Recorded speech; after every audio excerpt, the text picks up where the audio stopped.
On to the second half of the year, and we'll start with the winner again, and this time it's Czech. The Czech word for July is Cervenec. You probably noticed that Cervenec is pretty similar to the Czech word for June, Cerven, and that's true. Cervenec basically means ascendant or follower of June.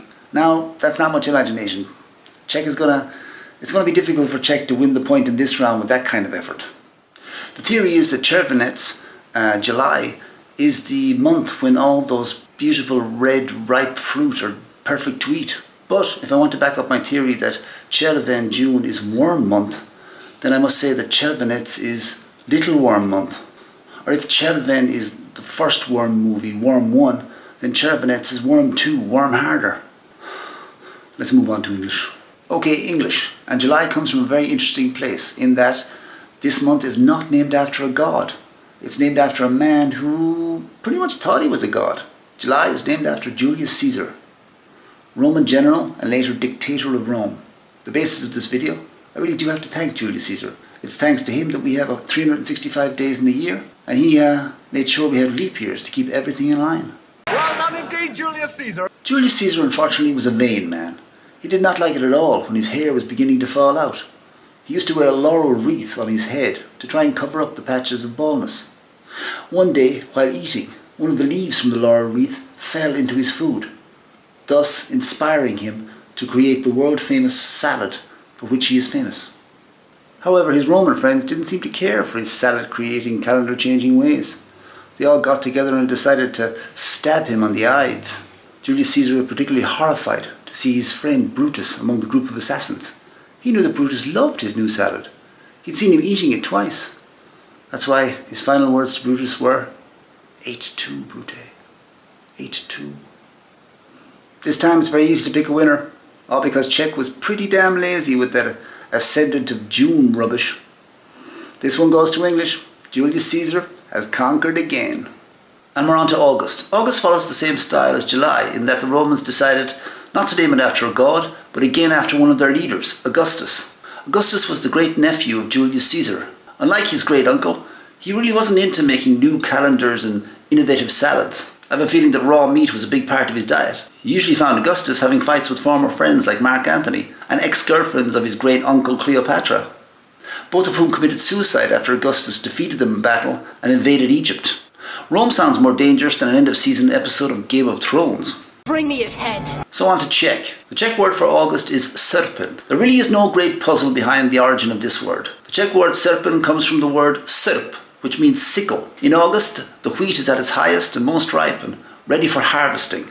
The sickle is the main tool used for this job. August in Czech Republic is known as cucumber season by the news media because there aren't that many interesting news stories, almost like the origin of the Czech word Srpen.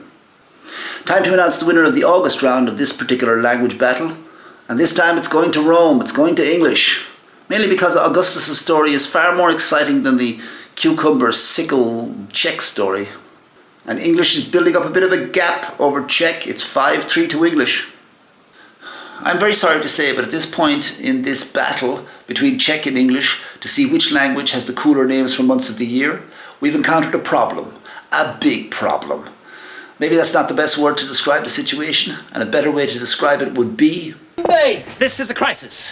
A large crisis. You see, after the 8th month of the year, August, the Romans got lazy. They decided to leave the rest of the months of the year named only as numbers. And the numbers aren't even right. They're based on the original 10-month calendar. So September is month number 7, October month number 8, November month number 9, and December, the 12th month of the year, is month number 10. What was the problem, Rome? It wasn't like you were running out of gods to name months after. You had about 1 million of them. They even had a goddess of sewers. And if you didn't like that, you could have stolen more gods from the Greeks. Or why not continue like you did in July and August and name months after your leaders? This was very lazy on the part of the Romans. And when I hear things like this, I didn't want to come out and say it, but it kind of brings up the question... What have the Romans ever done for us? Exactly. So I've taken it upon myself to finish off the work that the Romans couldn't do. You'd be surprised how many times in my life I've had to say that. English won the last round, so let's start with English. By changing the Roman name for this month, month 7, and give it a better, cooler name. What happens in September? Children go back to school. So let's name it after the Roman goddess Minerva. She was the goddess of wisdom and craft and also looked after children. Let's shorten the word Minerva, we get minor. September is now called minor month. There, Rome, was that too difficult? Okay, let's move over to Czech and compare to the Romans, a very hard-working month-naming committee. The Czech word for September is Zari. A lot of people think that this word comes from the Czech verb zaržit, which means to shine, and that in September the sun is still shining. For me, that doesn't make a lot of sense, because if that was the case, it's better to give this word Zari to a summer month. So it's difficult to explain the true origins of this word, Zari, without first jumping ahead to the next month, October. Zari is connected to the Czech word for October, Rijen, coming from the Czech verb rije, which means to rut. September and October is rutting season. How you doing? This is when deer and other mammals are getting it on. There is another theory that Zari may come from an older Czech word which developed into modern Czech as řvat, which means to scream or roar. That September is the time for roaring and October rutting. There is a common phrase in English, stuck in a rut, which I always thought meant that someone was stuck in a tedious, boring, monotonous routine. Next time someone says it to me, I'm going to have to double check what they mean. So it's English again, and the English word October comes from the Latin word number 8. So we're renaming this month. This time I've followed a Roman tradition of naming it after a leader, but I've given it a modern touch. October shall now be named after the longtime Italian leader Silvio Berlusconi.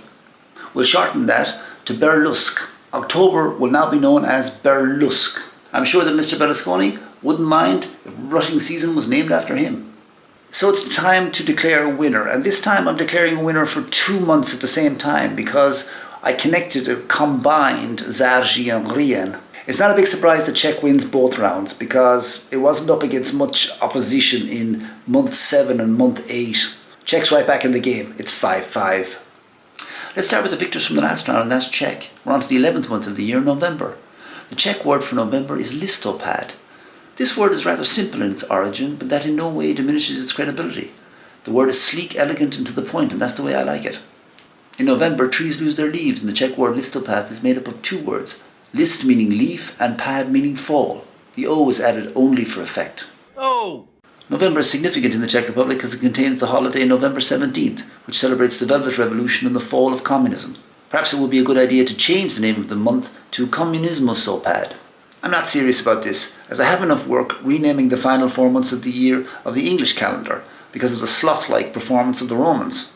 So English, and the English word November comes from the Latin word for number 9. The 11th month of the year is called month 9. So that needs to be changed. As we said before, leaves fall in November.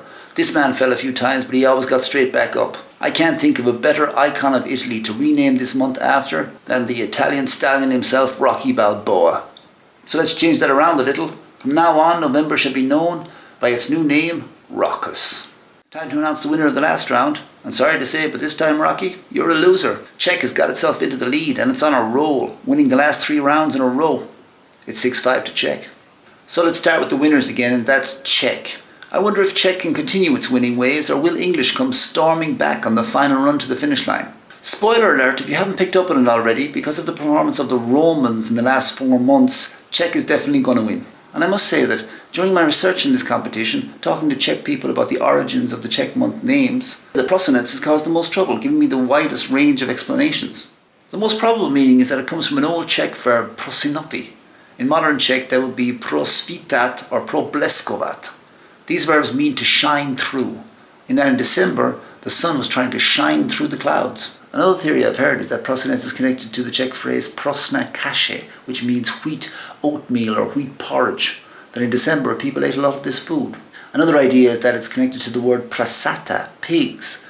That at this time of the year people killed a pig for food, not sport. The last idea I've heard is that it's connected to the Czech verb prosit, which means to beg. And that at this time of year carol singers would go around singing, begging people for money. So let's see what English has. On the 12th month of the year in English, December is named after the number 10 in the Latin language. So that needs to be changed as well. Now Rome put me in such a bad mood about their lack of imagination about naming the final 4 months of the year that I've decided to rename this month after one of their biggest enemies. And at the same time, address the elephant in the room of these poorly named months. This month, December, shall be renamed after a man who was perfectly happy to have a few elephants in the room, Hannibal. From now on, we shall know December as Hannibus. There you go, Rome. What goes around, comes around. So we've come to the time, finally, to announce the overall winner of this particular language battle. The battle between Czech and English to see which language has the cooler names for the months. And the overall winner is Czech by the score of 7-5. Congratulations to Czech, you have the coolest words for months of the year. If you're interested in the kind of topics I've discussed in this video, please hit the like button and subscribe for more similar videos.